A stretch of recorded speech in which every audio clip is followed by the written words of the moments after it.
तो दोस्तों स्वागत है आप सबका हमारे यूट्यूब चैनल पर। आज की कहानी एक इमोशनल स्टोरी है। आपके कुछ मिनट निकालकर इस कहानी को ज़रूर सुनिए। एक बार की बात है, सर्दियों के दिन थे। सर्दियों में धुंधली दोपहर में खुशी अपने दादाजी के पुराने घर की अटारी साफ कर रही थी।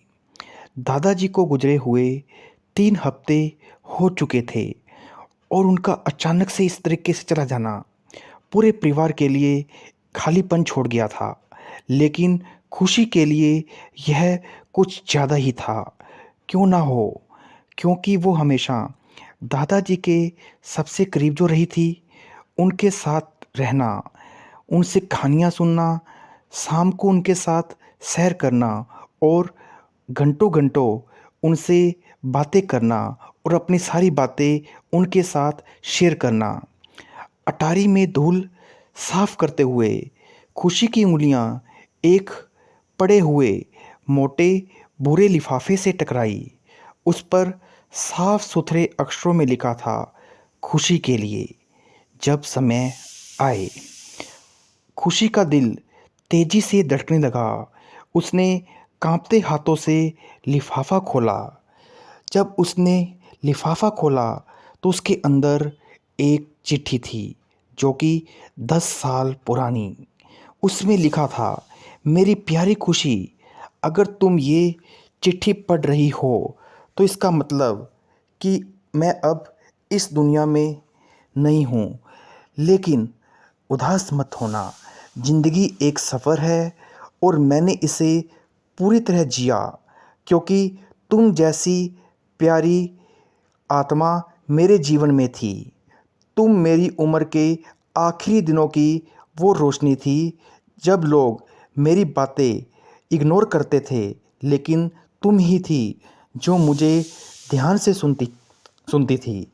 कुछ बातें हैं जो मैं तुमसे कभी नहीं कह सका, शायद इसलिए क्योंकि मैं चाहता था कि तुम उन्हें अपने एक्सपीरियंस से समझो।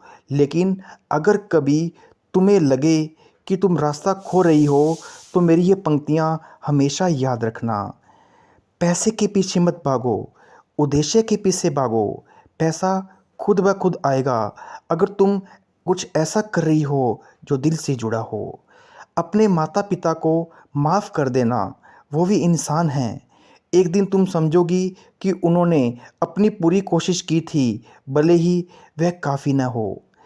हमेशा नए सिरे से शुरू करना, डरना मत, चाहे वो कैरियर हो, रिश्ता हो या कोई भी जगह हो।